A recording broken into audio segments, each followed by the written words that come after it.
Hey, we exist on the internet. The timing of all of these shenanigans. Oh, dear Lord. All right, hold on. Sources, why did you do this? Alrighty. Hey, folks. The way that the nonsense just happened right on you. I'm so good at this. This is actually kind of concerning. It was hilarious. Like, you walked off screen, Rainy's notification for joining came in, all the overlays busted at once. It is wonderful.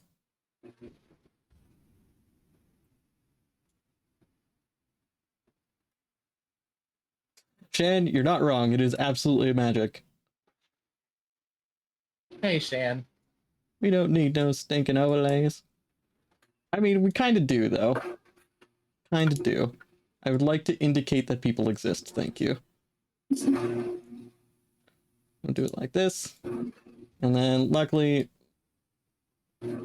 Rainy is already mostly well-framed. All right, we're good.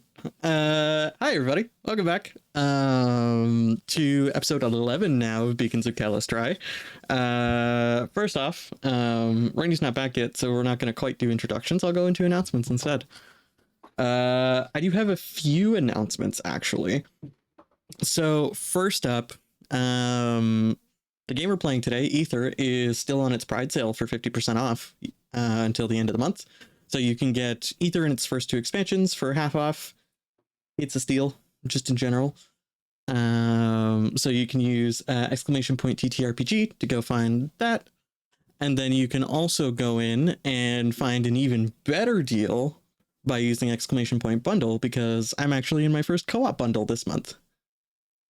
Well, for a month going forward. What's a co-op? What's a co-op bundle? So basically, what a co-op bundle is a couple of us indie TTRPG creators got together, threw all of our stuff together in a bundle on itch for a specific price, and the bundle's trying to raise a certain amount of money so we all get paid. I believe the target goal right now is $1,000 for the bundle overall. So if you use, just give me 1 second, exclamation point bundle, you can get a link to that. It's called the Twisting Host, and you get 8 games for $20. Including Ether's core rules. It's an absolute steal. That's so cool. I should just get like you, but like on a crowd button, so you just have all the reverb and things of being an announcer. But yeah, go support it, because it's not just supporting me, it's supporting me and about 7 other indie designers, which have all done some really cool things. Not gonna lie. Also, make sure that you buy their stuff at full price when the sale is over. That too. Seriously. Besides that, as of July 1st, I'll be itch funding one of my own games. I'll be itch funding EXO, my Monster Hunter GMless TTRPG. And this one's going to be kind of a small form crowdfunding campaign. So first goal for it is going to be $300 for the sale to hire layout artists, who I already have one in mind. And then the second goal is going to be $700 to get a friend of the show who did all of our character art, Basilisk Online, to do illustrations for the game as well. So that's going to be starting July 1st, and that'll be $10. And yeah, so the game will be on sale, and I'll hopefully get to do cool things with it. Hey, that's so cool. We can support you outside of Pride Month. Yay! But besides that, does anyone else have announcements they would like to get to? Sure. I might have one. Let me see if I can find it real quick. This coming week on the Tuesday, I am going to be yet again in the House of Wessel. Ooh. There is going to be a murder mystery stream on Wesselhausen's channel. I've always wondered how one would run a murder mystery stream. And it's raising it's a charity thing that they're raising money for Trans Lifeline. We love to see it. That whole thing starts at 8 p.m. Central, 9 p.m. Eastern, and I have been informed that, mysteries abound, and one of us is the murderer, and it might not be me, but also I'm a warlock, so it might be. Nothing can be known, but it can all be experienced if you come by and visit. So come see us on Tuesday. Woo! That's so cool. I had to. All right. And unless there's any other announcements, let's get into it. My games are still on sale for the rest of Pride Month, by the way, at Monroe.h. Go buy Rose But Games. wait, he also does editing things. They posted a whole thing about that on Twitter today. Wow. Hire Row. Just do it. That's it. Hire Row, you coward! You heard it here. So that's it. Let's get into going a little bit backwards here. Sin, Rainy, Ro, Nins. Tell people who you are and where we can find you, besides what people already know. If I were to explain to you the essence of my being, it would take all of time that exists and has yet to. What I will tell you, however, is that I'm a variety caster here on Twitch. You can find me here at Synziak, playing story-driven games like, Monster Prom, Kraken High, Final Fantasy 10 and 11, and other sundries. You can also find me on Twitter telling people to stop being terrible, and also talking about game design things. My pronouns are he and they. Hi, my name is Rainy. You can't really find me on Twitch anymore because I am but a sheltered being of a tiny thing, I guess. You're muted, by the way. How did you mute yourself mid-sentence? Now what? We're starting today off strong. This is gonna be great.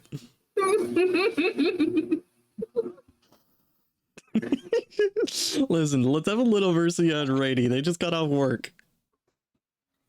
All right, moving on. No, just no. You can get to me at the end of this entire intro screen. Go to Row. Okay. At the Row. All right. I'm in Row. My pronouns are he, they. And as y'all heard, I do editing work. I'm a writer, a game designer, and a sensitivity reader. And y'all can mostly find me on Twitter at Monroe98. And there's, I'm not sure when the announcement's going to come out, but I will be doing a fun thing in July for charity. So look out for that announcement. It's going to be great. That's exciting. Hello, dears. It's me, your local Nimbus. I'm just a person who has ideas and shares them sometimes. You can find me on Twitter, sometimes sharing those ideas. That's about it right now. My pronouns are he, him. Take two. Let's try this again. It's been another day on the assembly line, I guess. Hi, I'm Rainy. I do TTRPG designs on the off chance that I am not screaming from anxiety due to people-facing jobs, because not only am I a tour guide now part-time, I'll probably be a full-time marketing manager here for a casino soon, potentially. So fun. We'd love to see it. Graphic design in motion. You can find me at Rained Keys on Twitter, screaming periodically into the void. Sometimes I might reappear on my Twitch channel, but it's been hard pressed. I only did one stream this month, so. My pronouns are she, they. I play Alyssa Vesper, whose pronouns are also she, they. So. And I am Eric, aka Eldritch Crow, your resident court jester of the Heath Empire. And as always, I'll be your narrator for the evening. Evening, day, whatever. It's fine. Let's get into this, shall we? So, last session, you all started off back in Twin Creeks in a bit of an odd circumstance as you were discovering people from your hometowns and small events that changed. And then you realized that you were repeating the first day that you all encountered each other. After a few moments of confusion, you realized that it was a dream space and that you were able to escape by following the, shall we say, cryptic message you found on the doorway inside a cave. After escaping this dreamscape and mildly breaking it by figuring out how to rewind time within the space, you all managed to discover some old secrets, shall we say, about a group formerly known as the Vigil, and possible artifacts and information about the Dream Realm, a map that seems incomplete but magically enchanted, a weapon and the means to make weapons that can be taken into and out of the Dream Realm, and potential techniques as well. So, as we come back to you all in this, I'll call it a cache, really, because it's really what it is. You've all entered the 3 rooms, found your items and various things. And what would you all like to do? We need to return with great urgency to the keep.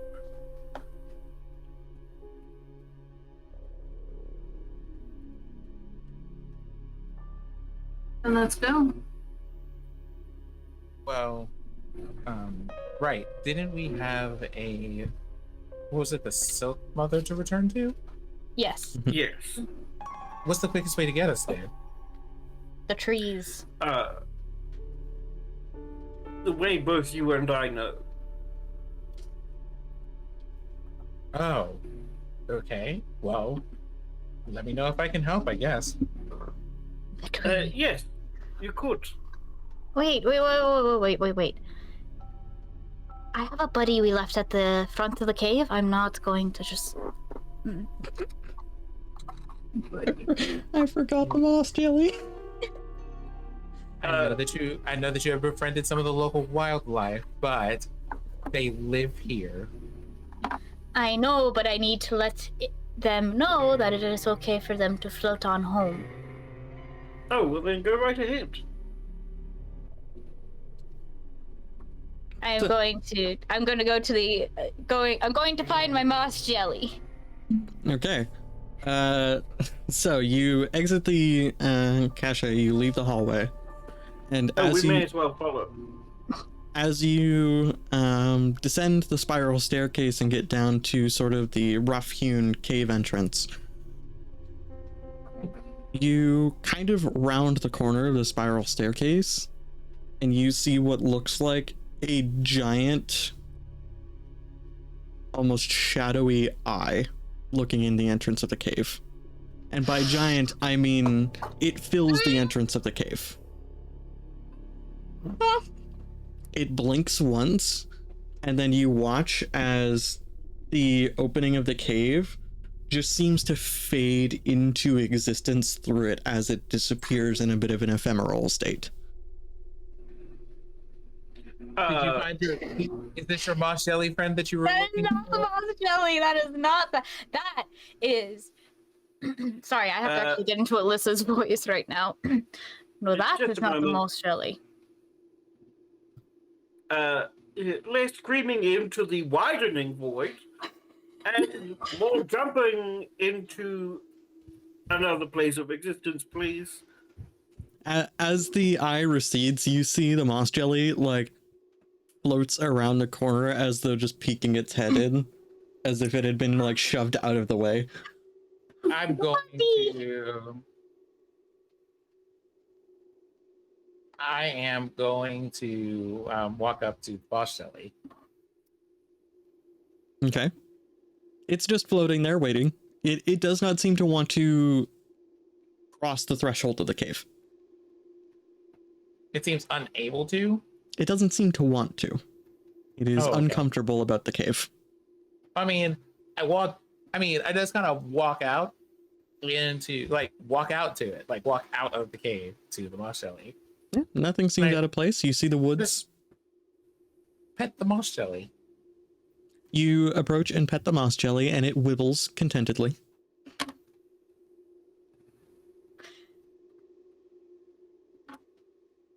I look back at Alyssa like, this is your moment. Can I, please? Did you need a moment alone? Yes, please.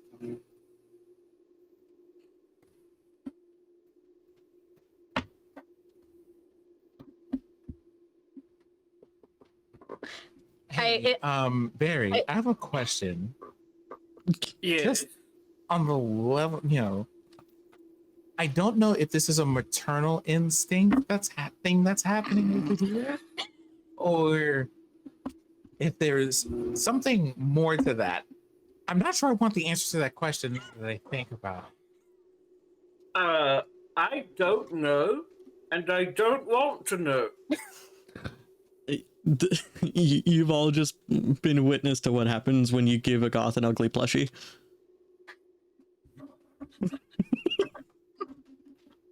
How I'm about just you saying. and I construct a doorway out of here and leave Alyssa to her moss friend? Okay, so tell me what you would like the door to look like. I don't have a preference. Okay. Perhaps something floral. Well, you seem to like trees. What's your favorite? Juniper. Okay, so can we use a combination of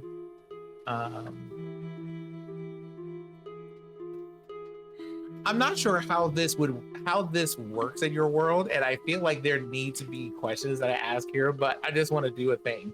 Can I use a combination of soul forging and luminance to make a portal that is in the shape of a juniper tree?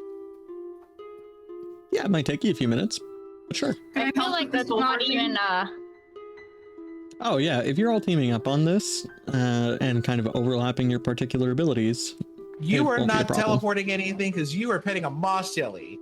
No. What I was trying to say is, why are you even asking if luminance and soul forging can be used in that manner when that is the exact reason why Aether exists for those really cool combos? Why? Wow! God, y'all with these plugs, I swear. So, Bye, Aether. This is the most we're going to be doing in this episode. how do I put this? We're all helping, by the way. I figured. So you all, it's going to take you all a couple of minutes to construct this portal because, it's interlacing a couple of different magics. It takes a little time. Except for me, I'm petting a moss jelly. You're petting a moss jelly. The moss jelly sees you, is wibbling contentedly, and attempts to sit on your head and become a living hat. Oh wow, that's a throwback. I wasn't prepared for that. I don't know what it's a throwback to, but The one time that I tried to have a squid as a helmet. Helmet squid. I have questions, but okay. That said, Underwater campaign. Shenanigans ensue. What would you expect out of squid helmets? Are a run of the mill for me. I don't know what else you're talking about. anyways, you have a moss jelly helmet for a I do. moment. I do. And it Can is I hug comically him? oversized. Oh, of course it is. With everything with Alyssa, it is comically oversized. Okay. I mean, the bow. Mm-hmm. The I'm bow. sorry. I'm terrible. You're awful. Continuing. Oh, I can't. Pet the moss jelly. I pet the moss jelly, and I'm just going to talk to the moss jelly as all of this is going on, this construction, and just going, well, I'm very sorry, little friend, but I'm afraid we must leave you. I don't think you're going to really want to come into the portal with us. I kind of look over my shoulder. Maybe they might. You don't know. Don't judge them. If the portal is being constructed in the cave, I'm not forcing it into the cave. No, it's right here outside the cave. Like, we went outside the cave. I went to go pet the moss jelly. We're out here. I don't know if you remember that, but inside the cave is an abyss now. Inside the cave is now.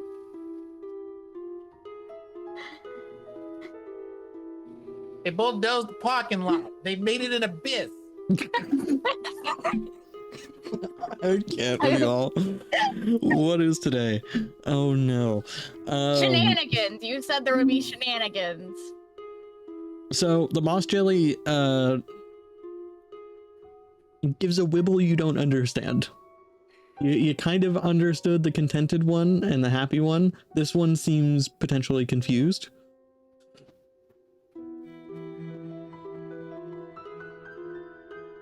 I'm sorry, little friend. It's just if you don't like magic, considering the magic that's in this cave, then I don't think you're going to really like the portal. It once again wibbles, and like as the portal shimmers into existence in the distance, you can see that like it gets maybe not really startled, but it does like levitate off your head and float over to examine it curiously, and like it pokes at it with its little tendrils.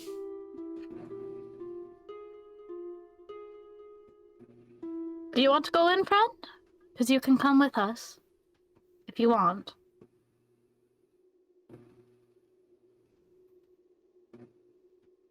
Red or black? Black. Red. Damn it.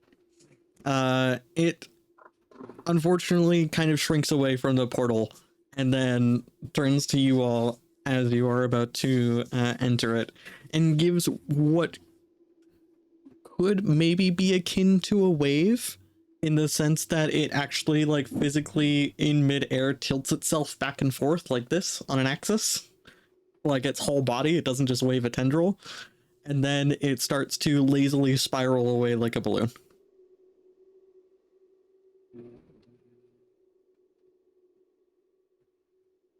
Alyssa just waves, a little sad. 'Cause I'm sad we didn't get to have the little buddy. Well, I mean, they'll always be I here. could Maybe grow we can you take them one. on a different adventure. I could grow you one. Well, how do moss jellies reproduce, huh? Barry could grow me one. Yeah, he Not could. That's this. why I laughed. Not this conversation. So In fact, I could grow you one that would survive outside of this environment. Let's table that conversation. We actually have, I guess, as Alyssa's holding up Dreamer's epitaph, important things? indeed. So, is there anything y'all would like to do before you enter the portal? Yes, I'd like to spend another potential to make the tree real. Okay. Yeah, absolutely. The tree exists. I see. Like, Barry, do you tell me that you're gonna make the tree real? Oh yeah, I'm just like, this is too pretty to let disappear. And look, But- it's already But considering, luminescent. But considering where we're going with this, are we sure that it's best to leave this here? What if someone I'm making the tree real. The portal should still close. Okay. Well, then I will take that as a compliment to my ability to make a somewhat realistic-looking juniper tree. As long as the portal closes. Yeah, the portal will still close. This is kind of a one-way trip thing for y'all. It's not like you're making it permanent. So, the juniper tree grows in an environment it normally wouldn't be found in, but it grows and establishes itself just outside of the cave. So, you all step through the portal? Yes. Yep. Very well. Rue, since this is more in line with your vein of magics, what does the sensation of traveling through this portal feel and look like, in your opinion? So if you were to like look through these things, the ground as far as the eye can see is covered with a light fog. And in the distance are trees. Like whenever you try to move toward a tree, they just recede into the background. Okay. And like there looks like there's it looks like there's like a moon in the sky, but it doesn't cast any form of natural moonlight as you move through. And you smell like the faint scent of chamomile flowers and seawater. Indeed. Now, as you all step through this space, Rue acts as kind of a guide for you all, as Rue appears to be quite familiar with this.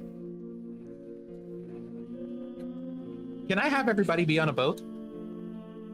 Absolutely. Now, here's the question. Does that mean that the area you're traveling through is water? Or not?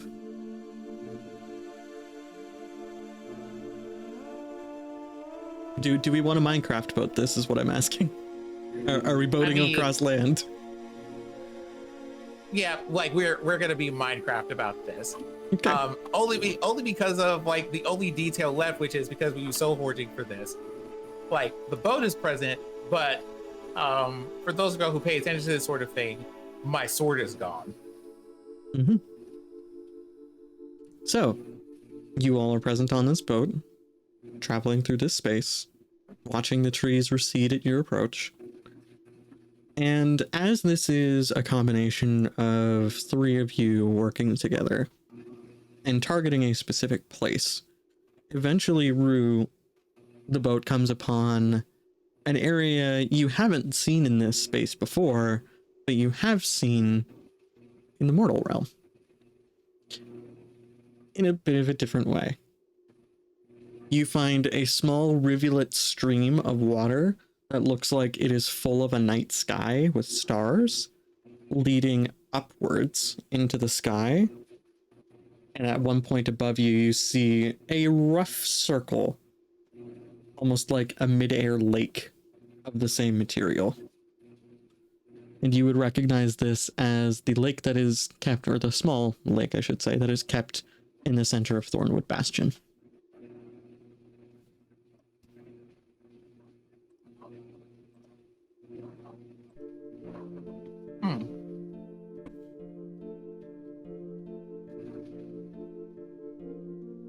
Barry would know that the lake functions as a portal into the dream realm.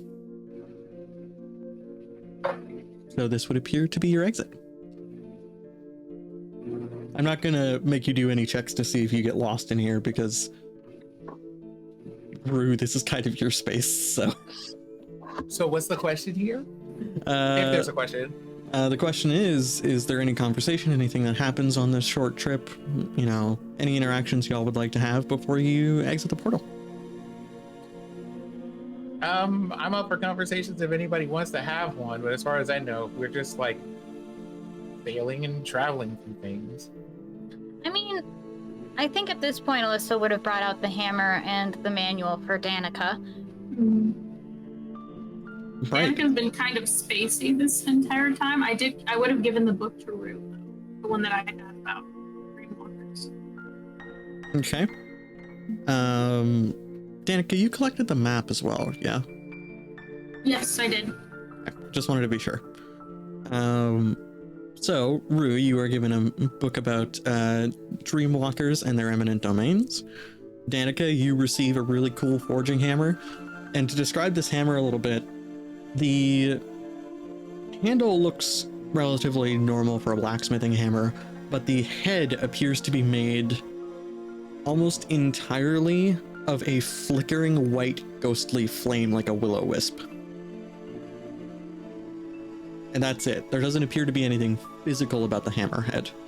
But when you touch it, it feels physical. It feels like there's something there flickering, and it feels hard as steel or iron when you touch that hammerhead. Wait, we're in the dream realm right now. Mhm. Would that change that hammer's appearance? Nope. Okay. Well, sort of. This is dream space, but also not quite dream space. Okay. So, Danika, you also get a manual, a blacksmithing manual. You've seen these before. You know, your dad has a few that he's written, and so on and so forth. But this one appears much older, and the language on it can't be read, but you can, you know, glean some information from the various diagrams you see. All right. If you would all mind passing those to me, I can have them translated for you. Yeah, sure. Here. So Barry, are you doing your translation trick? I'm doing more than that. I'm becoming a living printer.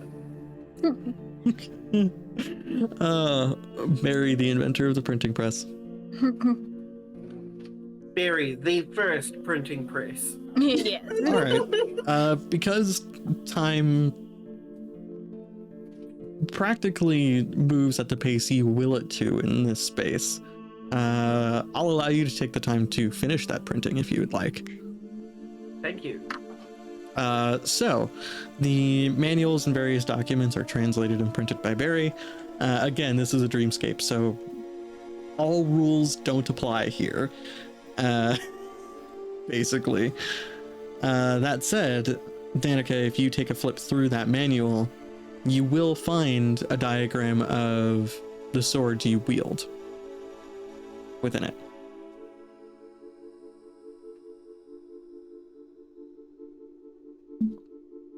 And on the next page, you will find a diagram for its compatriot blade. Yep. Would you all mind if I kept the originals? Yes. It's better to have a hold of the originals to be properly archived.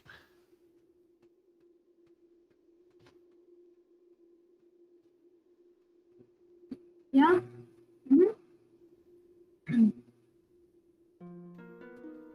Great. All right, Barry, you are welcome to take and store those manuals as you see fit. That said, Will do.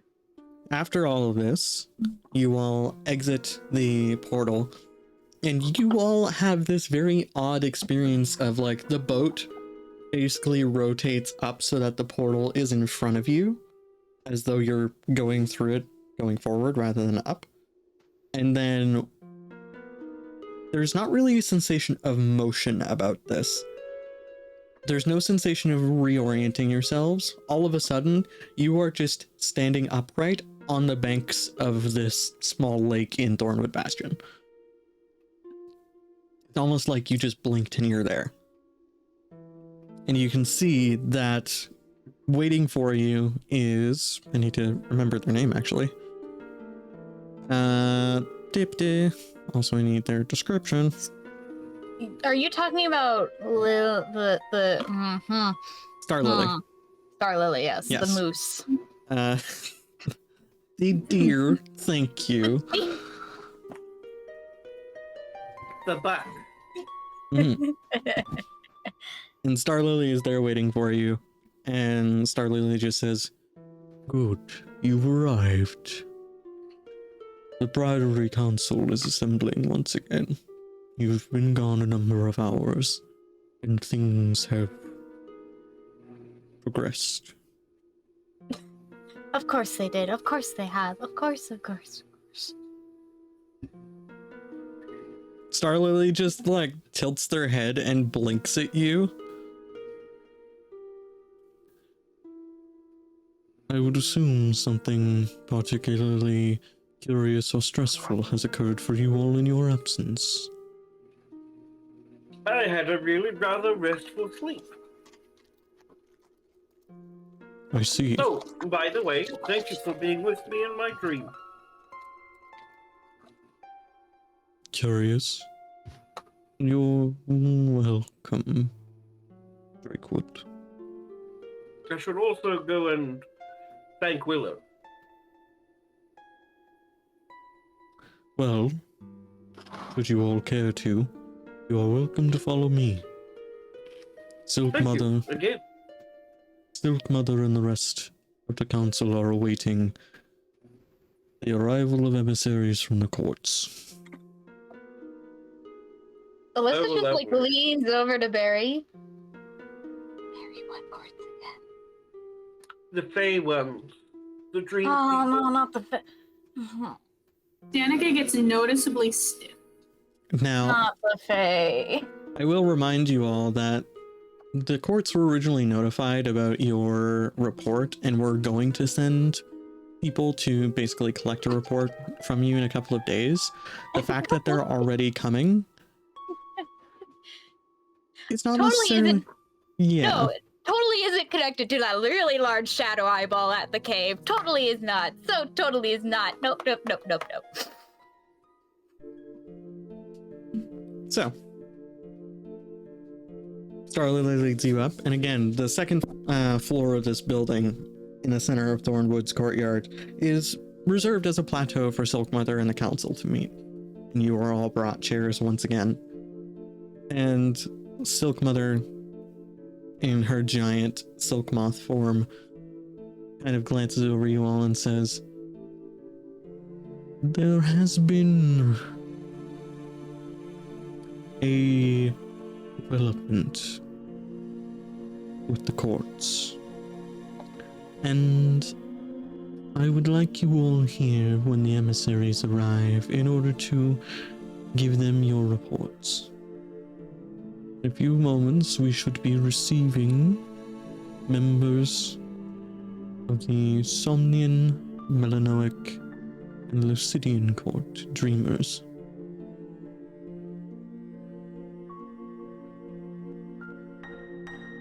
I head tilt at the Lucidian court. Is kind of like, oh, this is actually a really important thing, isn't it? Oh, yes. Everyone should be well behaved. I should be well behaved. Alyssa I just tilt my like, head. I tilt my head in the other direction at Barry, like, Barry. Alyssa just looks over at Danica and just.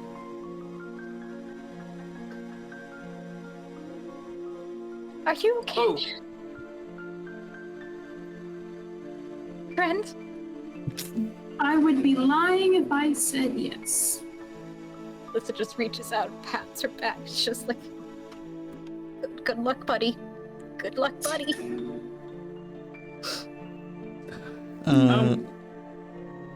Silk Mother, I have secrets, and I would like a chamber to keep them.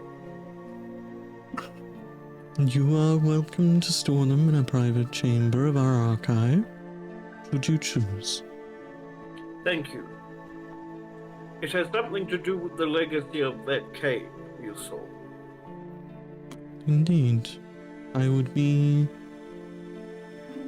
curious to hear about whatever findings you are willing to inform me of.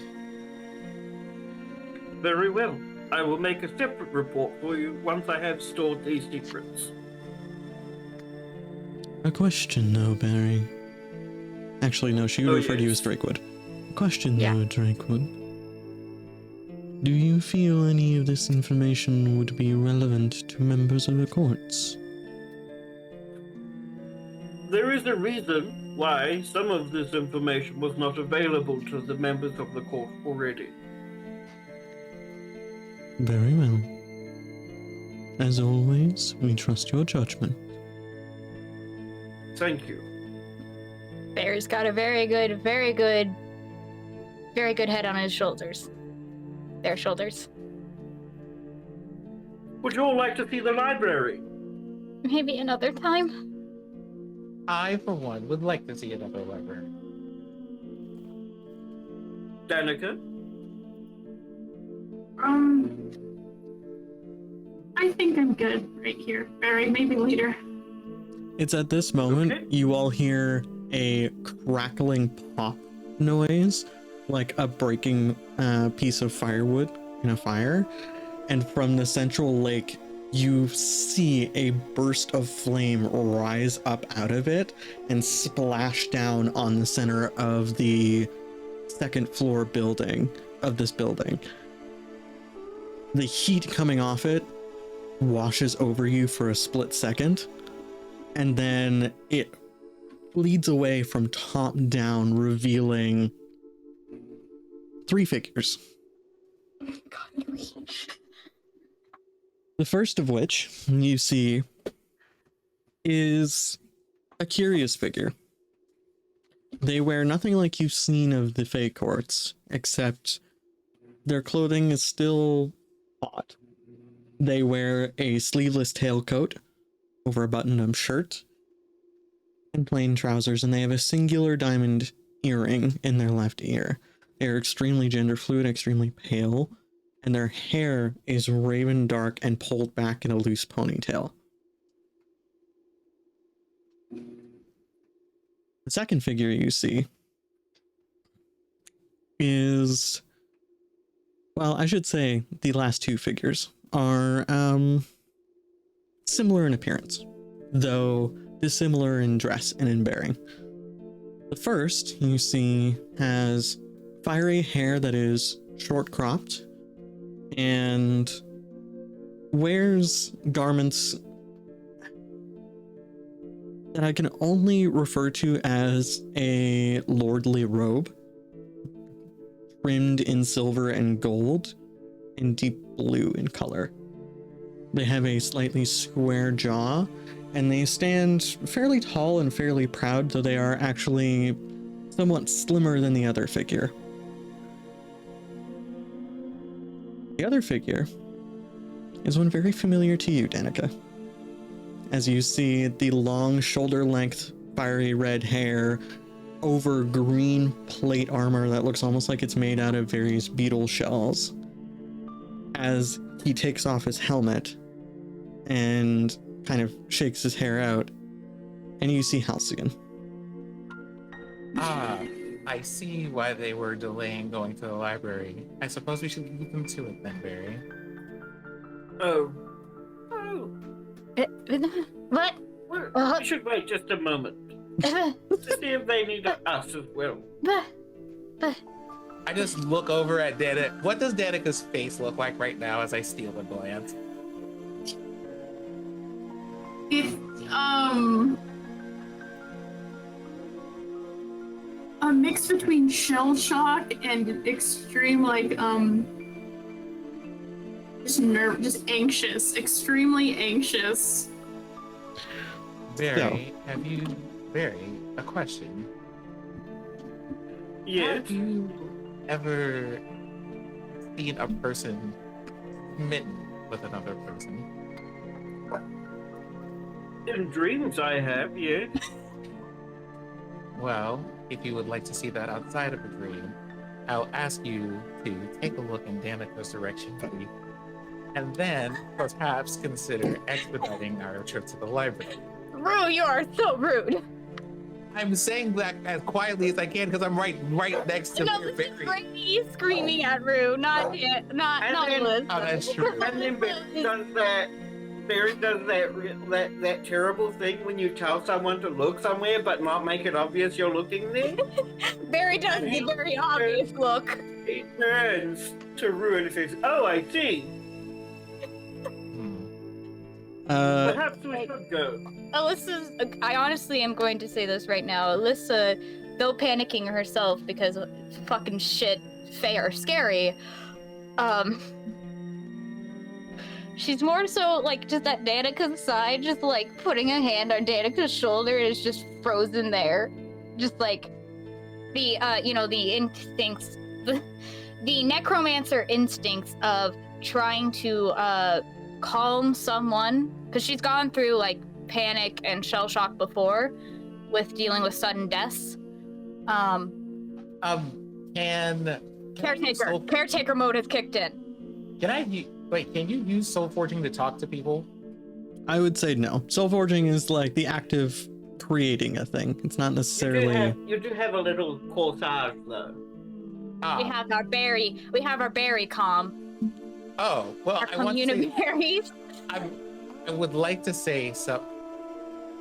Not our BlackBerry devices. I would like to say something to a god before we leave. To a god. Okay. You know what, Barry? You know something? Barry, one moment. And I kind of walk over to where Alyssa is and say, "My god, you're gonna have to watch out for this one. And I feel like today you're gonna have your hands full in particular." You say that like that's not every day.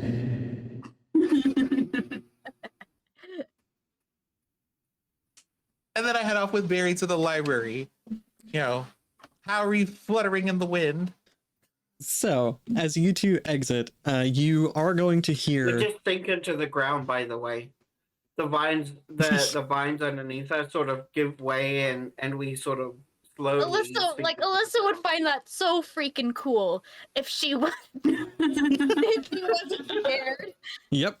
And in this instance, as Halcyon pulls off their helmet, Halcyon actually walks up to Silk Mother and gets the giant moth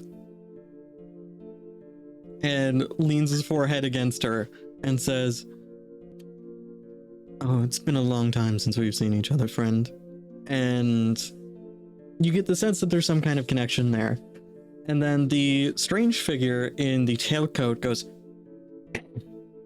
and Halcyon like looks over his shoulder and finally turns enough to see you, Danika, winks, and then steps back into line and notices that this last figure stands up a little bit straighter, bows perfectly from the waist, and says, "Villian of the Vastwood, I, Madeira, also known as Adira Graves, liaison of the Lucidian Court to the United Melanoic and Somnian Courts.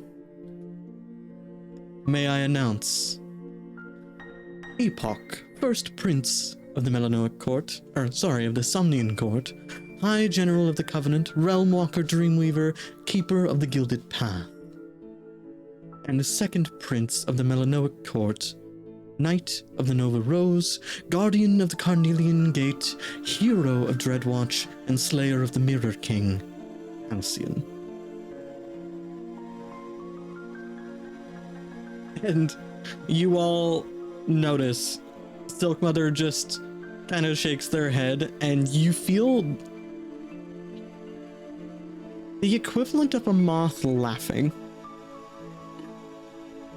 As Villian just says, "I understand your desire for a tad of showmanship, Adira. But there is no need to bring up such formal titles amongst old friends." And Adira finally pulls out of the bow, as they have said this while entirely bowed perfectly from the waist. And as they stand back up, Alyssa just like leans over to Danika and just whispers very softly, "Fuck is that kind of showboat doing here?" You notice that, like, Adira specifically hears you, Alyssa, turns and looks over their shoulder, and for the first time you get their face in more than just, like, a slight profile, you actually recognize them. This is the figure that you saw in the carriage with you after leaving Twin Creeks when you woke up that morning.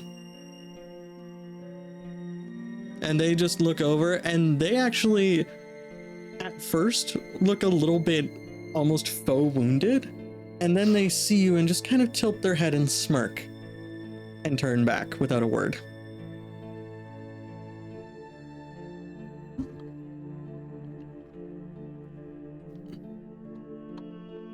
Now, I'm gonna let... if the mask could actually emote. If the mask could actually emote. Now, I'm going to let you both sit there and deal with your reactions for a moment as we go to Barry and Rue. Are we done teleporting yet? Oh yeah, you're both in the library at this point.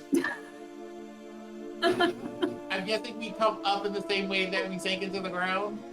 Actually, I think the library would be within this building in a small sequestered area, so you are actually deposited downwards into the center of it by the vines.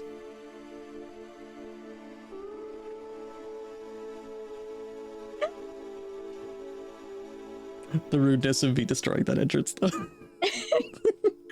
You should have let it be. Nope. Eric. I mean, because now I'm gonna have to like climb into the roof and puncture a hole in my ceiling just like drop into the sea. The Mission Impossible theme starts playing. Anyways, so Barry and Rue, what are you doing whilst this is all going on? Probably teleporting. These books here, I have no idea what's in those. Those ones over there are all horticulture. Those ones over there I'm not allowed to touch because they're all about Chris Tech. Would you like me to read them for you and tell you what they say? Wait, what? Barry's not Oh, allowed you know to touch what? the Chris Tech folks? That's You rude. know what? I never thought about it that way. I'm sorry. I'm I sorry. don't have to read them. You can. Yes, maybe we'll take out a book. Maybe you should take out a book and then read it to me later. But first, we need to go into the private archives. And the private archives, you see, are sealed behind a door that has multiple giant tree roots that have all interlaced together with a little knot at their center. Barry like holds up his hand and each of his fingers grows into like a spindly vine and intertwines with all the locks. There's actually... in order to There's almost like this short conversation that occurs between you and these vines, and the vines, like, basically, the reaction you get is, oh, you again. I remember you trying to get in here last time when you didn't have permission. Yes, well, now I have things to put in here, and you're not allowed to stop me. The vines are pleased that you're adding to their collection, and they retract. Or the roots, I should say. And so, you enter a small private archive. It has a single desk in the center of the room, and there are basically shelves that have been grown out of roots and vines throughout the place. And you notice that this area actually has roots and vines that can move and will deliver you things that you ask for. And it also makes sure that certain materials are kept sealed away, unless people already know about them, for example.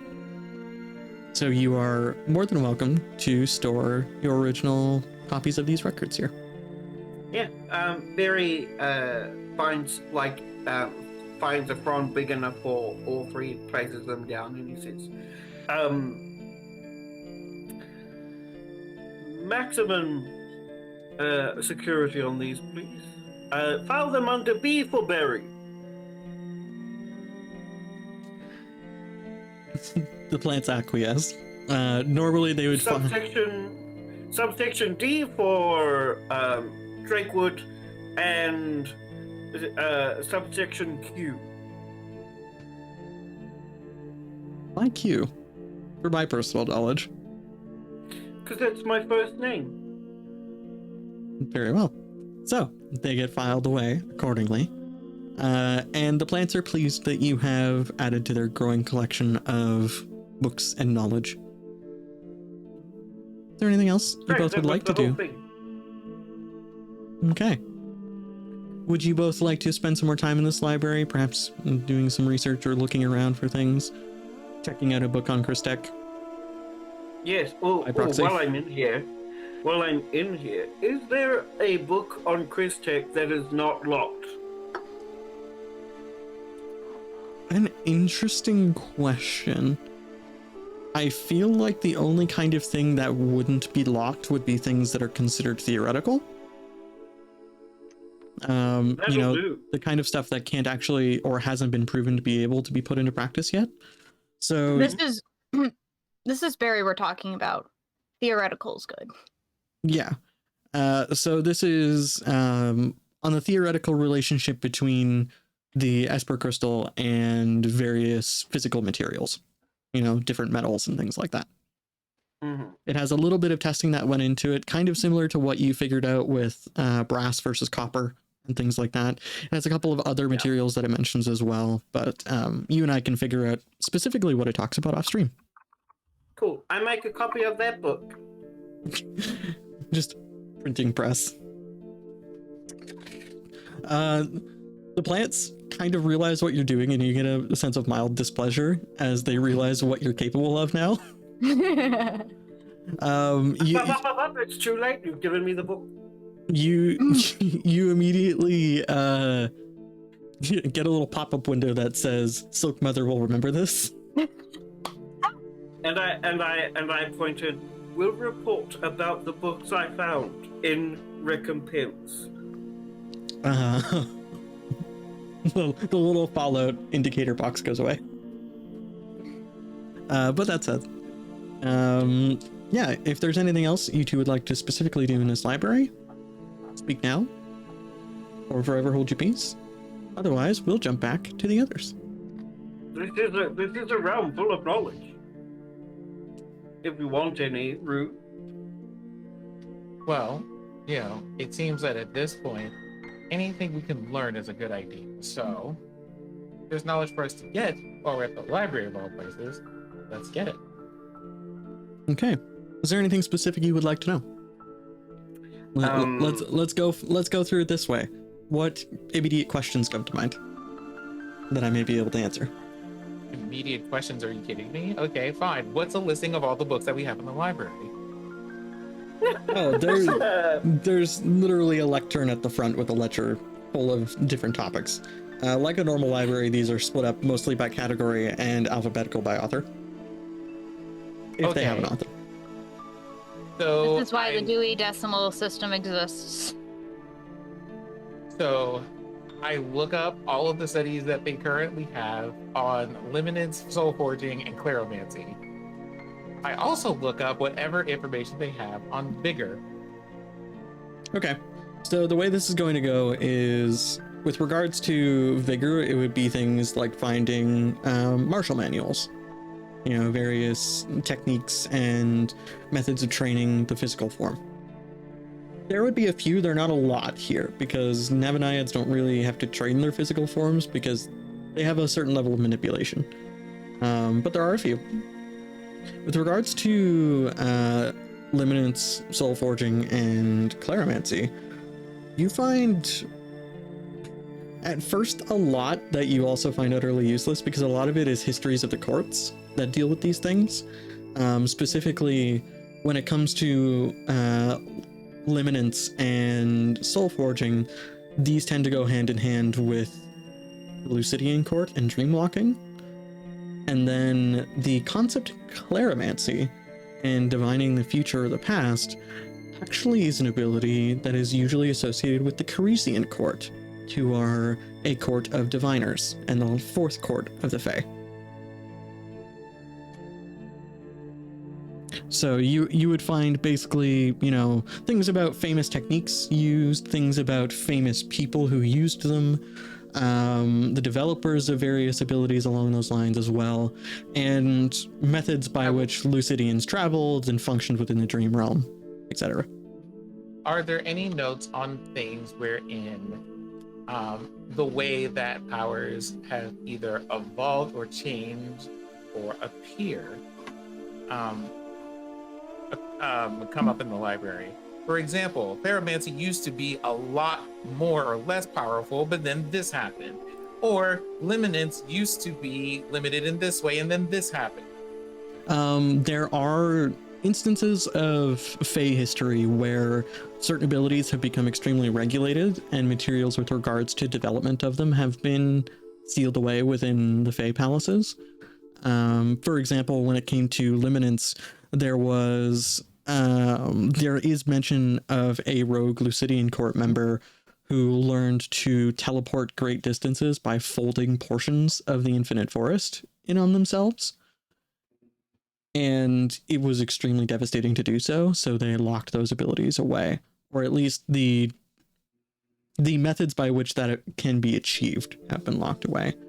There are also things with regards to Cleromancy, where there are kind of techniques for pattern recognition among dreams and being able to predict the arrival of nightmares, or being able to potentially find ways to head them off.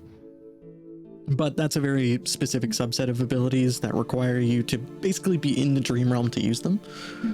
The one thing I think you would find useful from that particular area would be being able to potentially detect nightmares via Cleromancy and know when they're around, and like find the aberrations within people's dreams that kind of note that a nightmare beast is present, for example. There's that kind of thing. Is there anything else in terms of abilities you're specifically looking for? Or is this just more of a general, hey, what could I potentially do with this? There is a lot of what could I potentially do with this, because like, right, me in character and both me as a person, if you just go, hey, here's all of this knowledge that you can read on literally anything that relates to you in a place that you're never going to find this anywhere, we're just going to be like, so come and get me for dinner. I'm going to spend the rest of the day here reading books or figuring at least what books we want to copy and take out of here. So I think you can't do this to me. Listen, this is Dear Crow and DMs everywhere. Y'all can't put me in libraries. Stop it. Stop it. If you put me in libraries, I'm reading everything. All of the things. So I'm going to say, to save you from an infinite curiosity, the book you found in the Vigil cache is probably the most specific, because it is a manual and study of certain techniques. Okay. Technique books are good, because this means I can find at least, you know, I can at least benefit from other people's experiences of what my powers are, rather than trying to figure them all out on my own. Yeah. So basically, as you read through this book, it speaks on eminent domains. And what an eminent domain is, they refer to they call them quote unquote dream lords. You can assume this is a much older term for lucid dreamers. And they refer to a particular set of abilities that involve locking and unlocking your dream space so that it can be a personal and private area for you without external interference. Even by other Lucidian court members. You know, you basically get to turn your dreams into a pocket dimension. How you use, like, that is the basis of the entire ability. How you use it is up to you, and there have been a variety of ways that are noted within the book. So, with that, I do have a question, but the question's for Barry. Hey, Barry. Yes? have you known a book in the library to respond to a use of powers or respond to the use of particular abilities?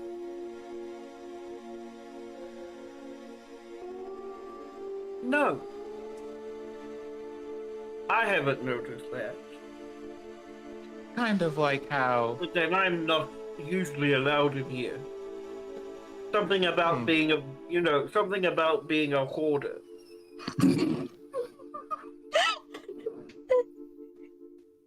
as I'm flipping through the pages, I have no idea what they'd be talking about. I now have about 3 or 4 books in hand as I say this, and I'm just reading the one at the top of the stack. Although, if this book on eminent domains means that I can make a space out of anything, I also have to wonder if that means that people have created means by which certain types of books, spaces, doors, that type of thing, would only respond to the use of particular powers. For example, one we ran into today only responded to people with dream magic and death magic. I wonder if that means that other books or stuff in this library behave in the same way as I just lightly close the book. I'm not a scientist, but I'm curious, and that probably makes things worse. We need a method. And a control. Well, I think there's a really easy way to do that then. Where's the section of the library that works in soul forging? Down there, all the way at the very end. You'll have to go by yourself because the plants will stop me. Well, let's hope that something doesn't happen. Let's hope that something doesn't happen to me.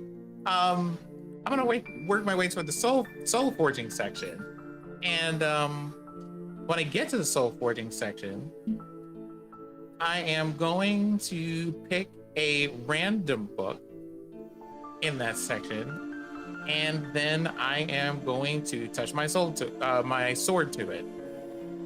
Okay. Make a soul forging check for me. All right. Soul forging.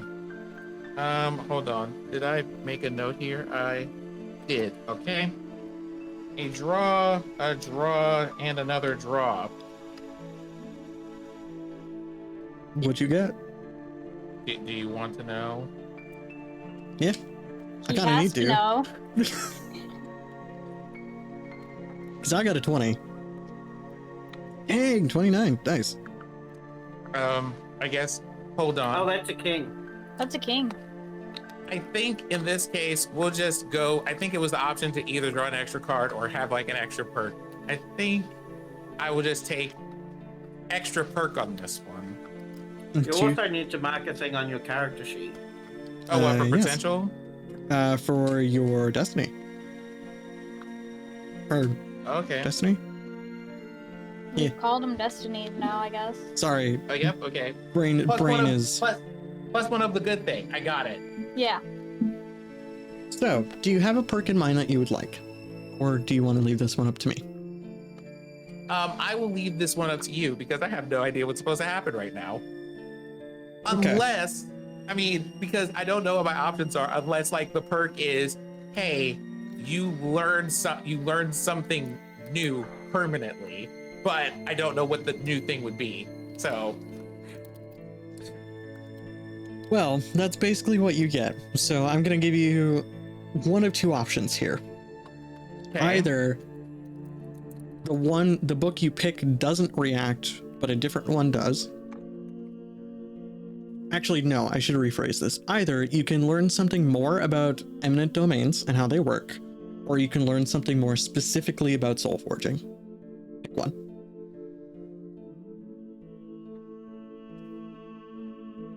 I think I would like to learn more about soul forging. Okay, so we'll say the book does react, and you are given almost an instant, it's almost like a download. You're given an instant and almost innate understanding of a new way in which your soul forging can work. In that, when you soul forge an item, it is literally projecting your spirit into a new physical form.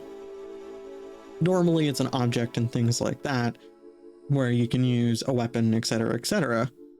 But you would learn that because it is a direct instrument and conduit of your spirit, we'll say that it can potentially be used to deal direct damage to someone else's spirit if they're a living creature, or sever the connection between a spirit and a physical form in a very clean way. And this would basically give you, we'll say this is the point where you get sort of an upgraded version of your little tap and put someone to sleep ability, where it becomes, we'll say, much more efficient, and you would essentially be able to oh god, I'm trying to think of how we could attach a mechanic to this specifically, but it may have to wait till after stream.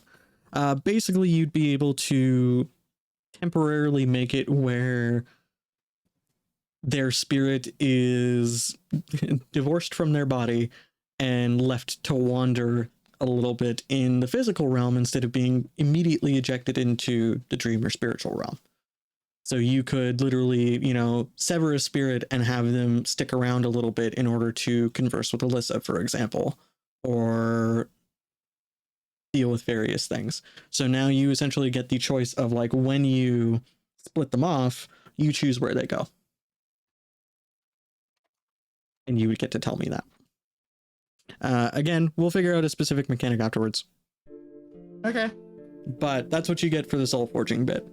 You would also notice, as you gain this understanding, the blade of your boken changes slightly, in that you see a spiral pattern of a vine going up to the point from the guard, and you see the buds, not quite blooms yet, but the buds of chamomile flowers along that vine.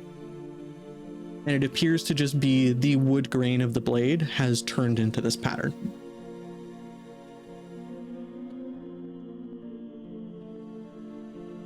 And there you go. Oh, he got a shikai. Basically.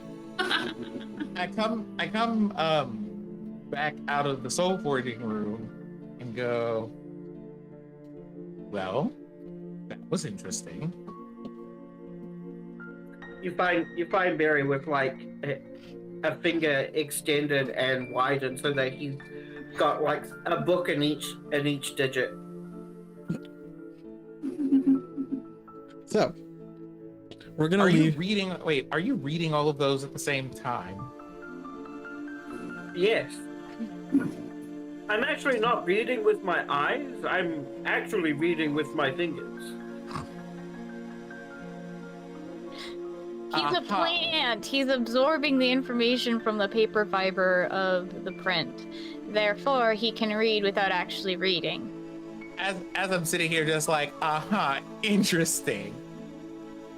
How do you even do that? Smash cut to the two others in the other room. Yep, smash cut to these two being with the Priory Council. So.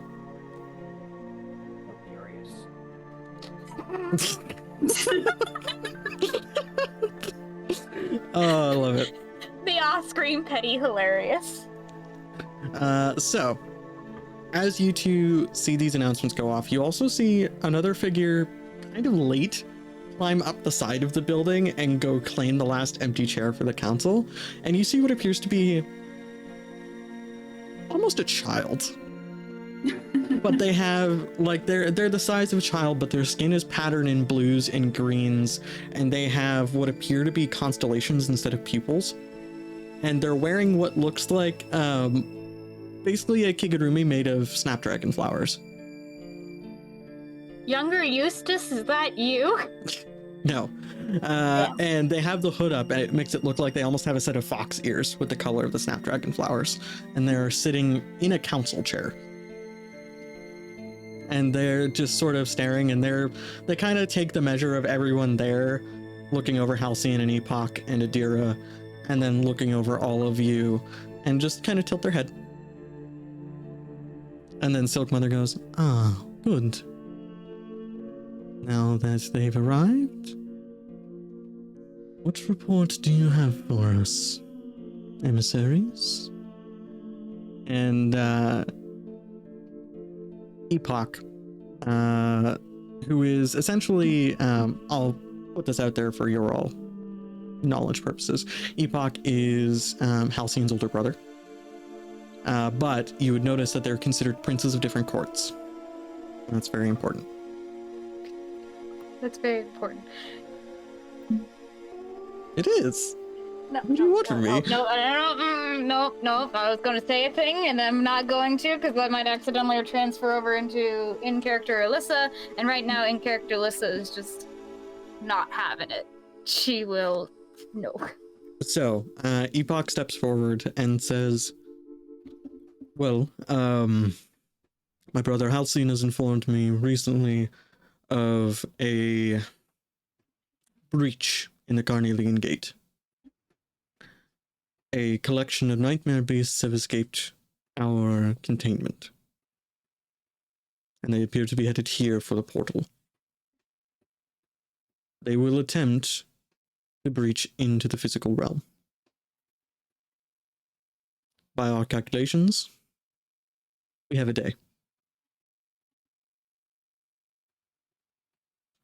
That said, I've brought along Halcyon and Adira to be backup, so to speak. However, and it's at this point Epoch realizes there's people here who aren't part of the council, and kind of turns and looks over you two. Is everyone here present someone you, Silk Mother, consider trustworthy?"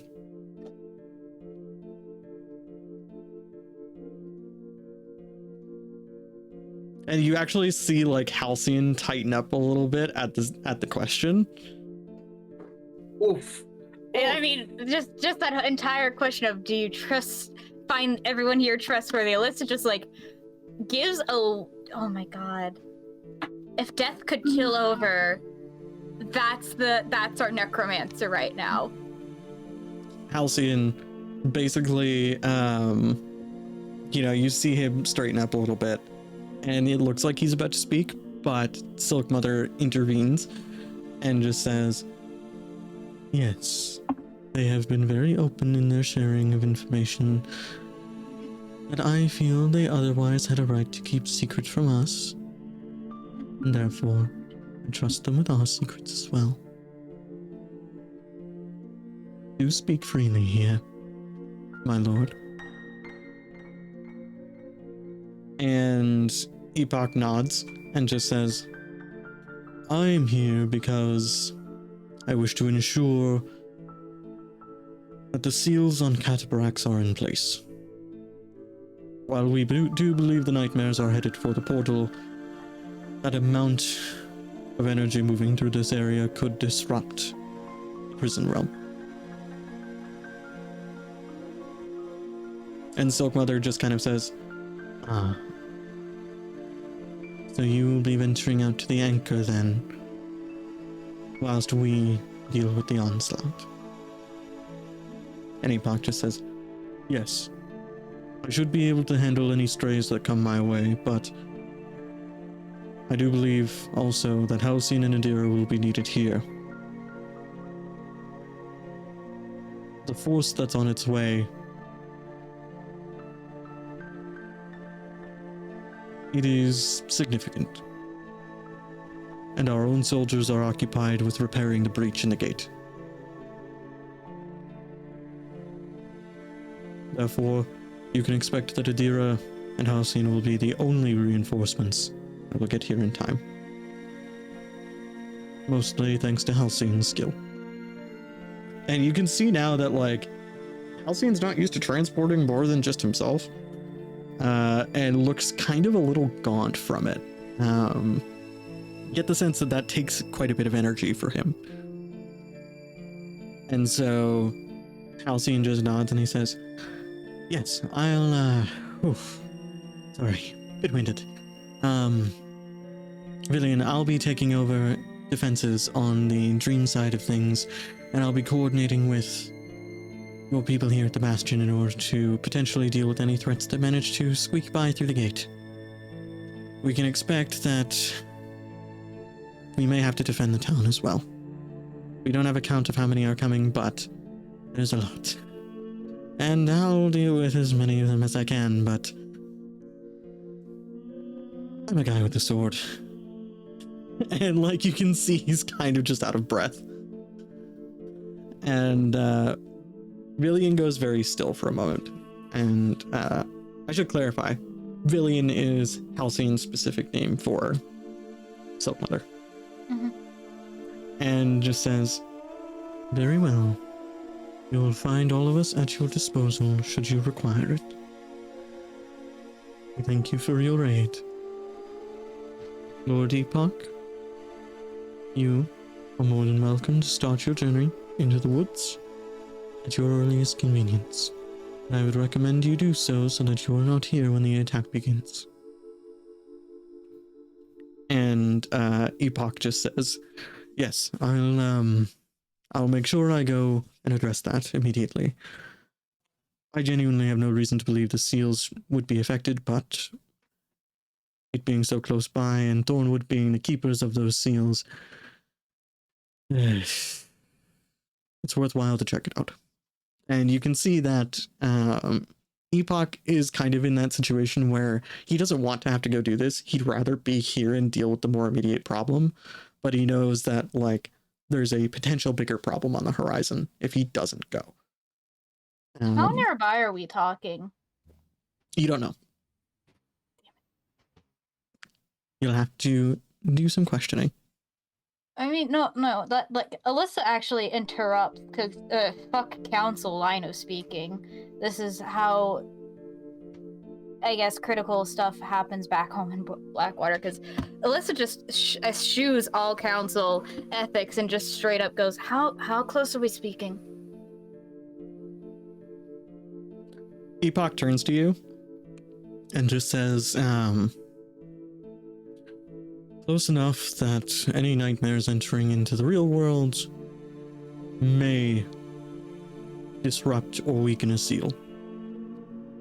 I can't tell you the exact location or the exact distance because only court royal family members are supposed to know the location of the anchors, unfortunately.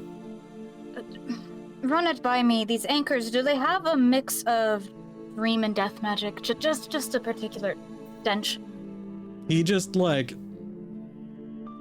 scrunches his brows. No, actually. They were strictly forged by a Lucidian court member in our service. The history here is very long, but know that they were created to help contain a monster of sorts. The locals would refer to it as the bark giant. Danika, that sets off stories from when you were a kid. You know there's a giant tree out in the woods that looks like it is a person, like, half sunk into the ground with its arms, you know, looking like it's heaving itself out of the ground. And it is huge. As in, like...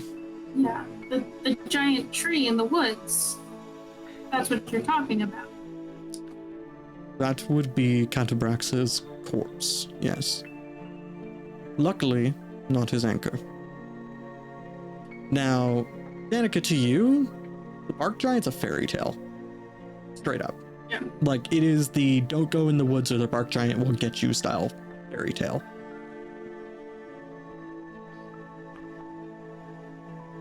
So this is weird.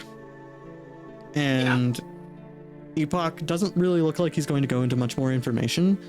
And Halcyon has turned in your direction as well, and like Halcyon's kind of set behind Epoch, so you get this look from Halcyon that just says, I'll tell you about it later. Okay. Like, basically I'll fill you in, don't worry. Yeah. I'll fill you in, don't worry. AKA the what we expect Halcyon to do, because Halcyon would never ever let their betrothed walk into shit. Yes. unawares. Actually, Danika, this begs a Come good later, I question. swear. Where's your sword? Mhm. I never put it away. You never put it away. So it's on your belt. All right. So, you're standing next to Alyssa, yeah? Yeah. Uh-huh. Okay. Now... Oh, because I Oh, have no. Dreamer's Epitaph. I have Dreamer's Epitaph. No, Dreamer's Epitaph isn't the problem right now. Oh, well, it should be. No. No.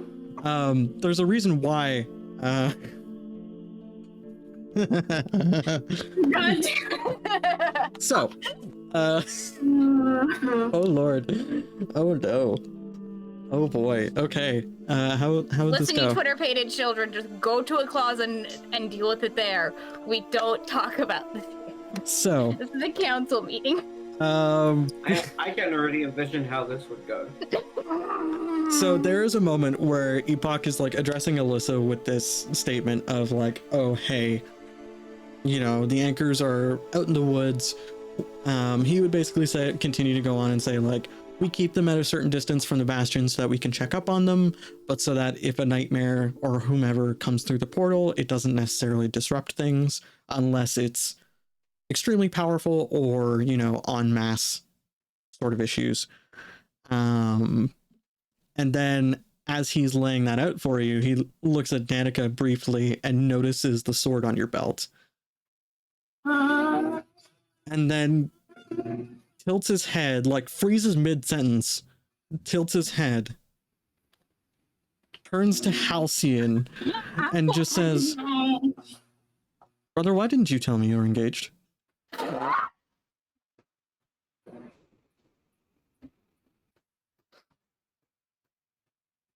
You Alyssa could, just immediately snaps up, just, This let would have that been man's my- business be. This is when we should reappear, Barry. Yeah. Yeah. so you both Reappear. I'll say you both reappear just before that statement so that you both hear it. Yeah. And at that point, I just go, as I arrive, oh, congratulations.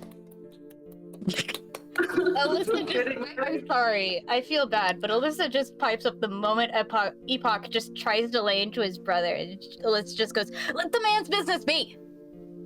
Epoch actually like holds up a finger and just says, one moment. Alyssa, No, you do not please. touch me.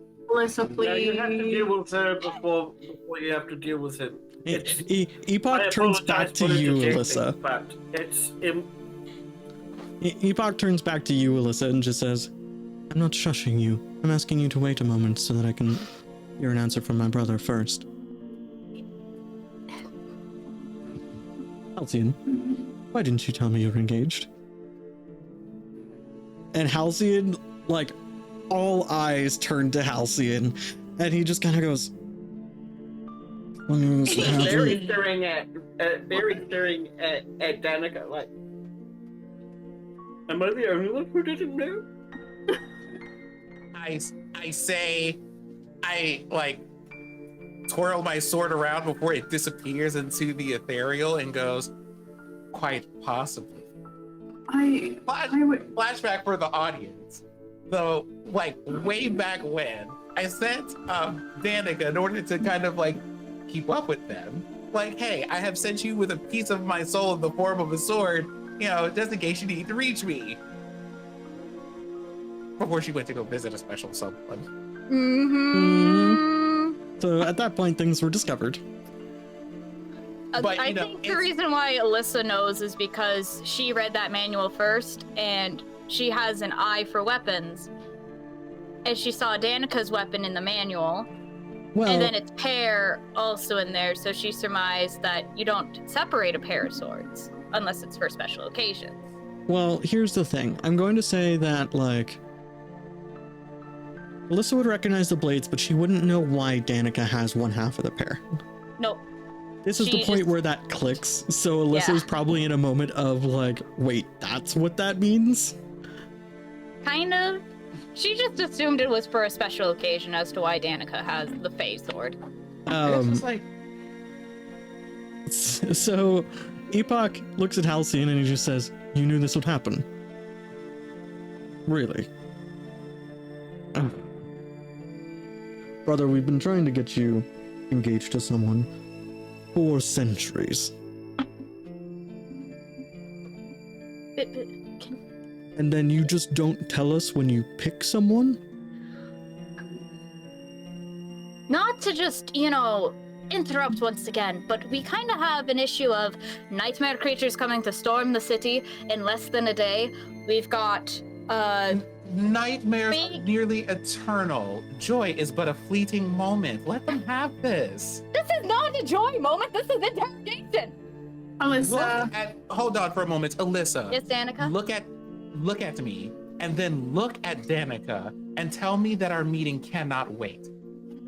So all of this is going on. Halcyon is genuinely blushing and looking very awkward right now, because it's that idea of like, oh, hey, your family's been waiting for this for a long time and you just didn't tell us. Like, what's up with this? And then Epoch immediately goes to Danika, puts a hand on both shoulders, and then just says, "I have no idea who you are, but welcome to the family."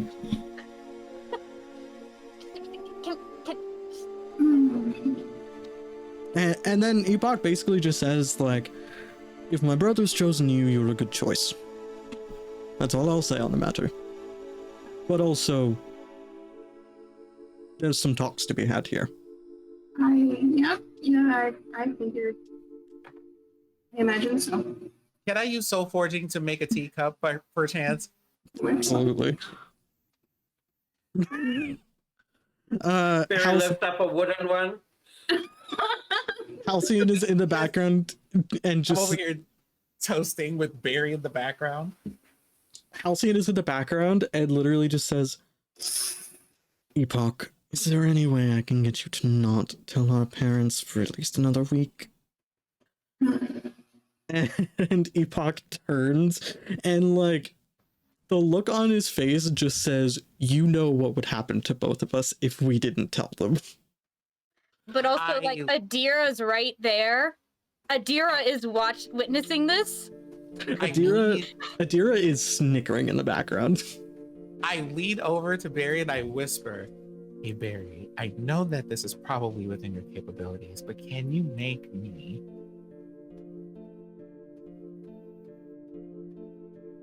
at least 2 nice strong cups of chamomile tea, please?" Barry sort of dips his hand into the pool itself. You said strong, yes? I did. And then sort of sprinkles, sort of like grows chamomile into the cups, Nice. and then hands them to Rue. Fantastic. I walk over to. It seems that everybody else at this moment is. Hey Barry, I might need a third one now that I think about it. Barry already has it holding out. Could you just go ahead and give that one to Danika, please? I walk over to Epoch and Halcyon, and I give them each a cup. Epoch looks over and says, "Oh, wonderful, thank you." And Halcyon just has has his face buried in one hand in embarrassment because he was trying to find his own time to tell everybody, and then just takes the cup in the other hand and is basically like this and drinking tea. Barry walks up to Danika. Take this one slow, but in a few moments you should feel right as rain, I think is the phrase that I've heard in some country or other. Barry walks up to Danika and he says, "Not to put a burr in your foot here," but he curtsies a little and he says, "Your Duchess, here is your tea."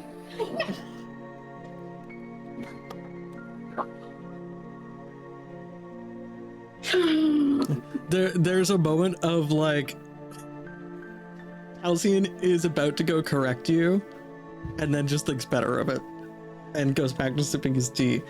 Wait, I thought Duchess was the right term. No, you're not the Duchess yet. You're not married. It is the correct term, but it is not the most preeminent term. I appreciate you, Barry. And also, if it's any consolation, I was gonna tell you all today Oh. about this anyway. Well, I suppose very technically speaking, now you have.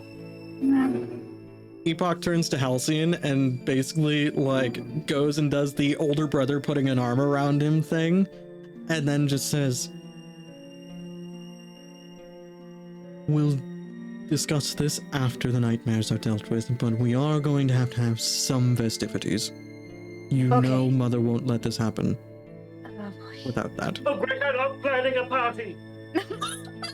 Okay, And then- okay, listen, not to be the whole downer here. I understand the joy. This is a very joyous moment. We should not really waste this, but also at the same time, nightmares. I am the only necromancer within 50 fucking paces, and I am not going to deal with the onslaught of dead that will happen if we do not solve this problem. Am I clear? Alyssa, at the end of Oh, your how long sentence, does it you take? hear a No, you're rather and, opaque. and behind you, a confetti of flower petals goes off, and you see the small figure who is wearing snapdragon petals has basically appeared behind you with a woods grown party popper and fired it off, and then just said, "Oh, too soon?" Oh no, And no, then scuttles away. No. That was actually perfect. That was Okay. better than I could have planned it. And she just like pats their head.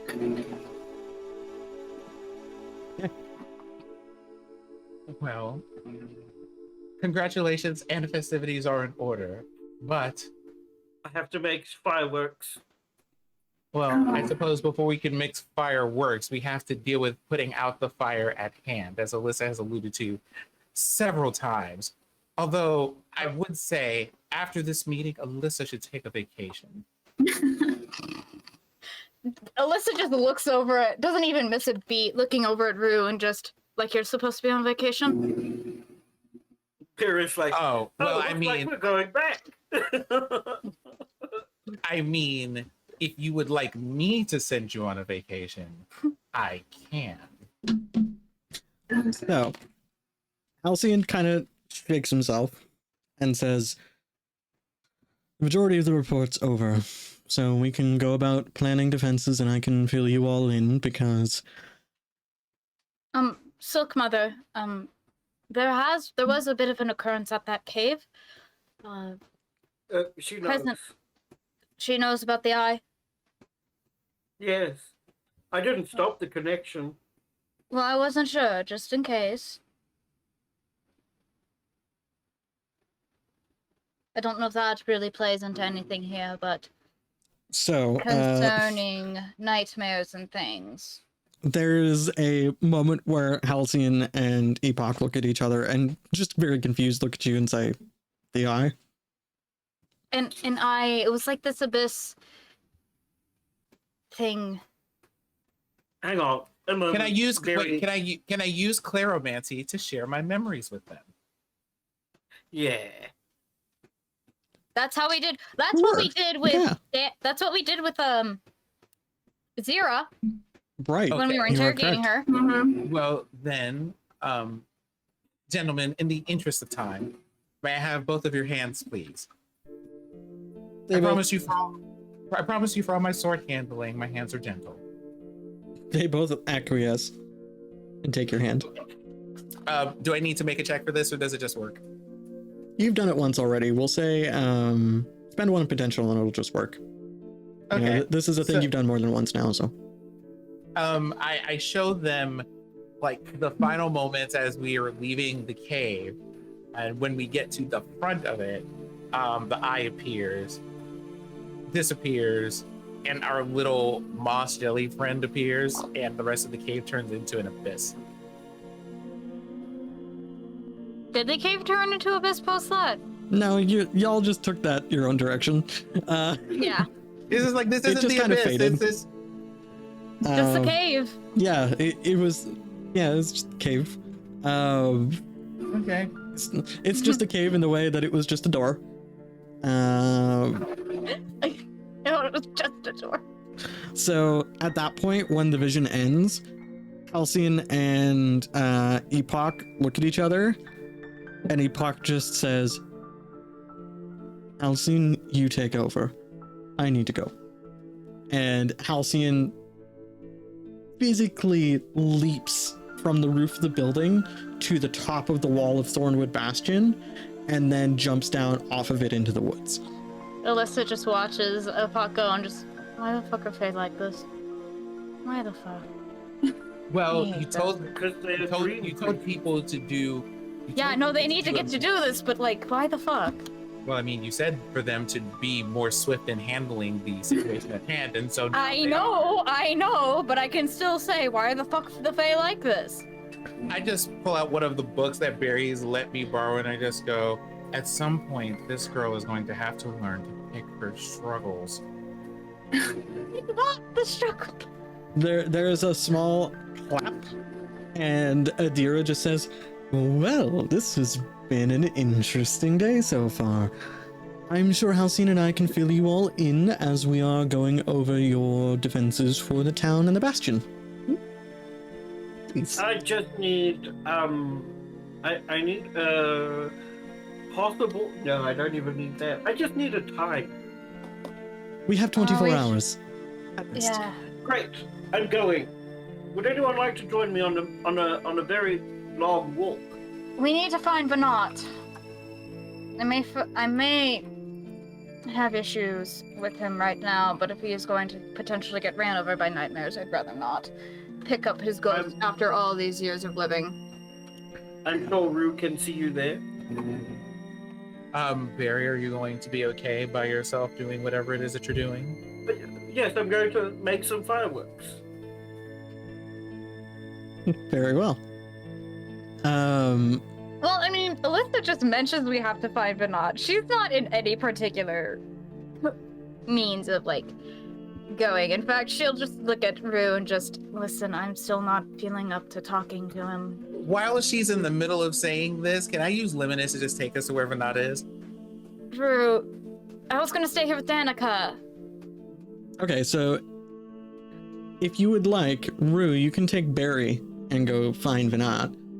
Danika and Alyssa are welcome to stay. I believe Adira would also like to go with you, Rue. Do you have things that you're... Is there something you're not telling us at this point? Alyssa just points at Adira. I'm not being within 50 fucking paces of this smug bastard. Well, Rude, darling. Don't you call me that! I'm assuming that you didn't want to leave him with Danika either.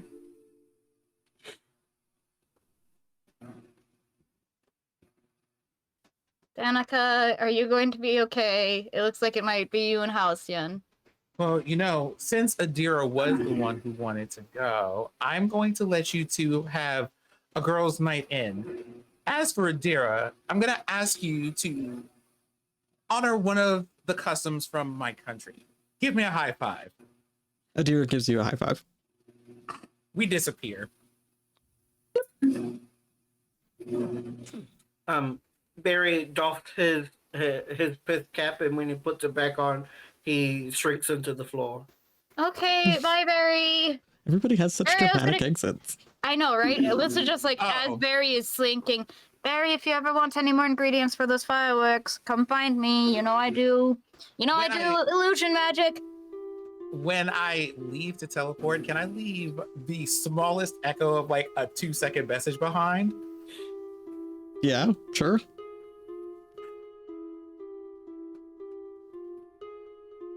Blessings unto you, Agon. So, the way this is going to work is, I'll say it right now. Adira will relay the same information that Halcyon is going to relay so that you are all informed.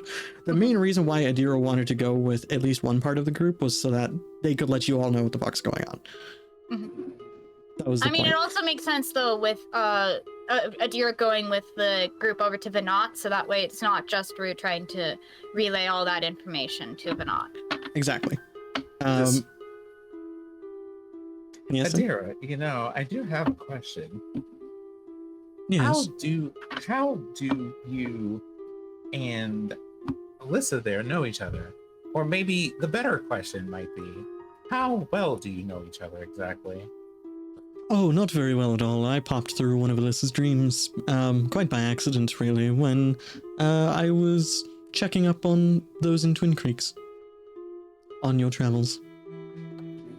She just sort of caught me as she was coming out of a sleep state. Yes, that is something that she does tend to dislike. Well, it was unintentional. I was more just passing through. That said, you appear to my eyes to have a vested interest in the Dreamworks. In the Dream Realm. Well,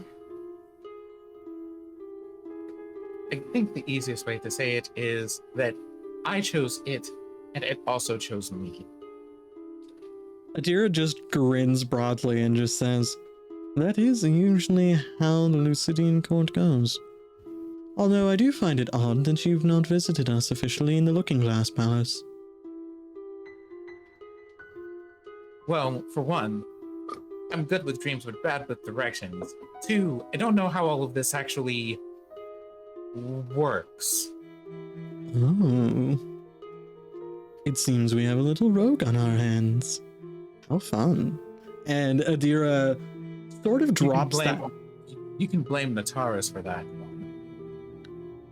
Adira just tilts their head and then just says, you and I will have to have a conversation afterwards, but there is some information that you and your group ought to know going into this.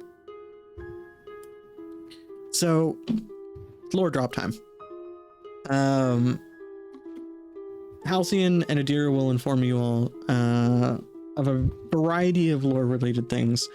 Effectively, going through what I've mentioned, the Carnelian Gate is a fortress that Halcyon is the head of. And Dreadwatch are the Fey Knights that look over and keep up that fortress. It is a fortress that powers the barrier that contains the Noctwell, which, to those of you who are more dream inclined, is the greatest concentration of nightmare energy in the dream world. It literally is just a font of nightmare magic. It spawns nightmares and monsters. And on occasion, like today, they will manage to slip through the barrier because it's huge and the barrier isn't equal in all areas, unfortunately. But, that said, normally the Melanoic Court, which is the Nightmare Court, deals with these things. They're the more militant group. They basically function as the Fey Court's army, in a way. But in this instance, the breach was big enough that it's sort of occupying all of Dreadwatch. So, and by occupying, I mean it has all of the people of Dreadwatch occupied and dealing with it. It's not like taking up the entire fortress. So in this instance, unfortunately, they aren't capable of sending reinforcements for you all. So the goal here for next session is going to be planning defenses. Now, with regards to Catabrax, this history goes back longer than the Nightmare King. It goes back to, like, Halcyon jokes about it being before he was born, effectively. Catabrax was a giant who discovered an ability to lucid dream. To date, Catabrax is the only giant to have done so. And unfortunately, Catabrax basically did a ruse trick for dreamwalking as a Lucidian court member. He brought his physical form into the dream realm, and he saw that things were malleable within it, and thought that he could change his own form while in the dream realm physically. Because normally, if you're dreaming, you can change how you look if you're a lucid dreamer. But if you're physically there, you can't.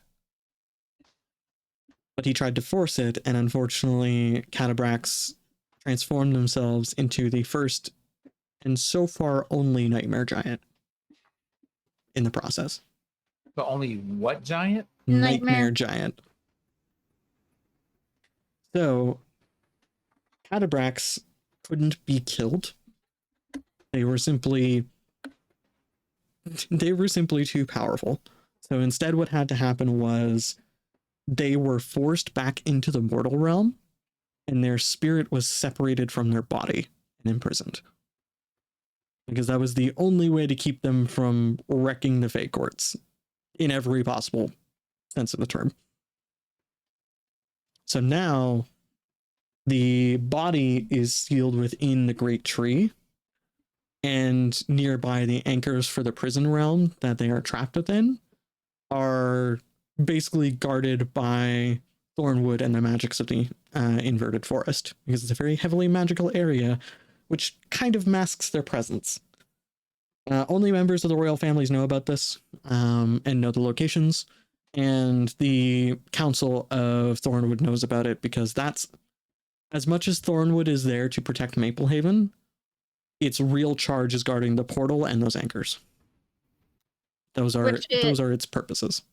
Which, makes sense with the whole protect Maplehaven Exactly. orders, because to protect Maplehaven, you have to guard those anchors. So we are getting close to time. Before we wrap up, I have something else that I want to do in terms of scenes. Danika, is there any interaction you want to have with Halcyon right now? Or is there anything you would prefer to save until next session? It might be a long conversation. No, I just want to hold him. Okay. You give Halcyon a hug.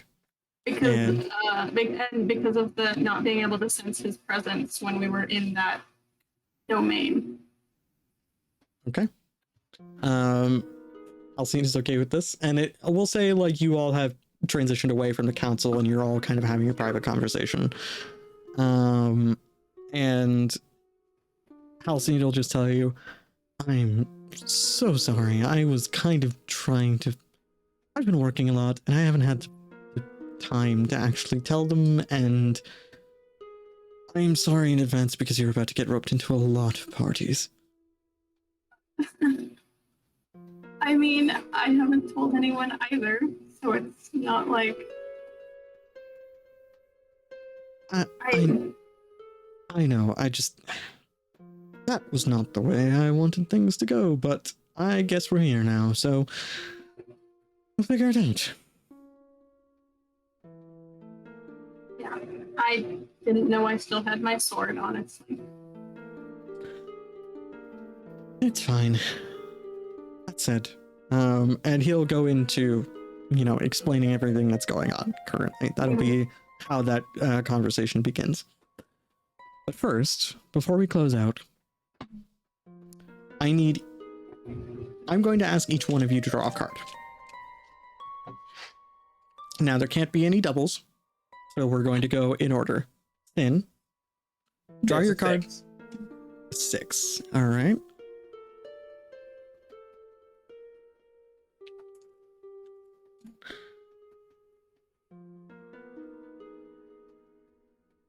Rainy. 9 of diamonds. Ro. Queen of diamonds. Oh. Screwed that one up. Hold on. I'm writing things down, and I wrote it in the wrong spot. But that's fine. You said queen, correct? Uh-huh. And Of diamonds. diamonds. Just for clarification. A king of hearts. Interesting. And then we also have you. And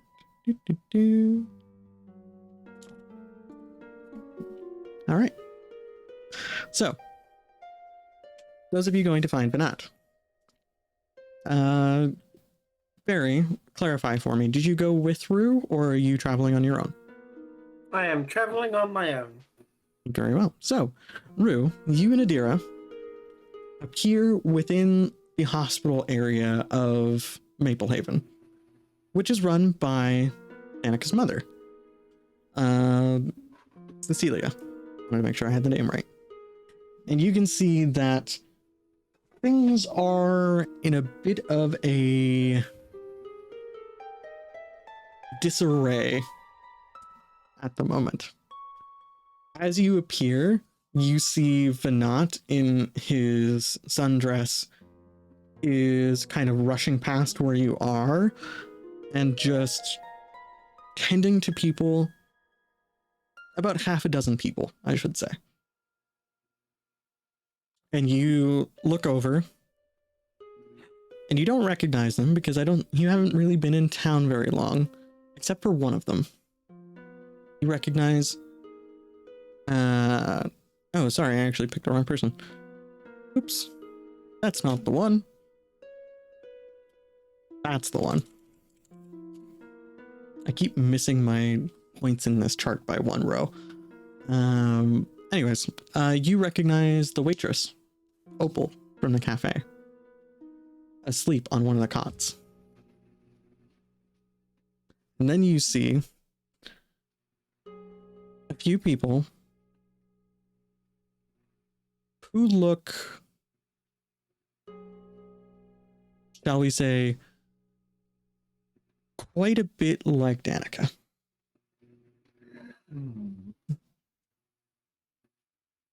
Now, Danika. Quite a bit like Danika in what way? Family. Danika, for your information, Santiago, Bianca, and Marco are each in cots. The other two of these half dozen are Orion Slatehand, the dwarven kid that you ran across in town and kind of trash talked you, and Mayor Woldrake, an older kobold gentleman with a frill of cotton and leaves around his neck instead of dandelion petals like you've seen in some of the other kobolds in town. But not what happened here. Oh. Hello, Rue. We're having a bit of a problem. Are they having trouble sleeping, perhaps? No, they're having trouble waking up. That would, well, maybe this would help. And I kind of step aside to reveal Adira being here. Adira waves and then immediately goes over to inspect one of them. And upon basically going through it, and you get the sense that like maybe Adira has some vague medical knowledge because she, or they, I should say, checks their pupils and checks for various responses, tries to get them to wake up in certain ways, and then just steps back and does one of these.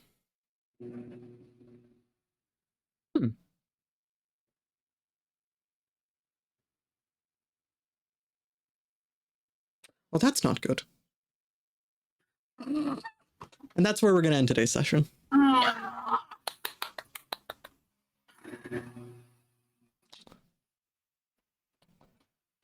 So, just to let you know, this is the weird way things work out. Ro, you very conveniently gave me a chart of 13 NPCs for Maple Haven. Oh shit, I did. Yep. I did. I can.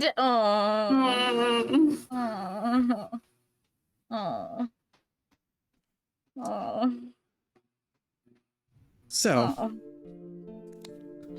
that said, this was a lot of fun. I'm glad I got to put a couple of, timelines and pressures on you all this game.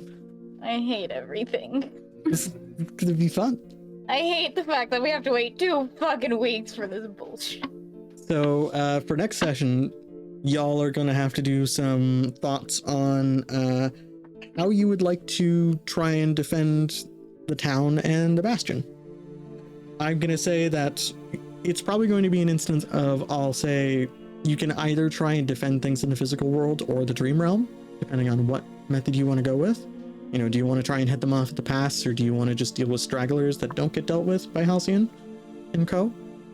And and that'll be up to you. We'll discuss that over the next 2 weeks, and I'll put together a battle map and all that fun shenanigans.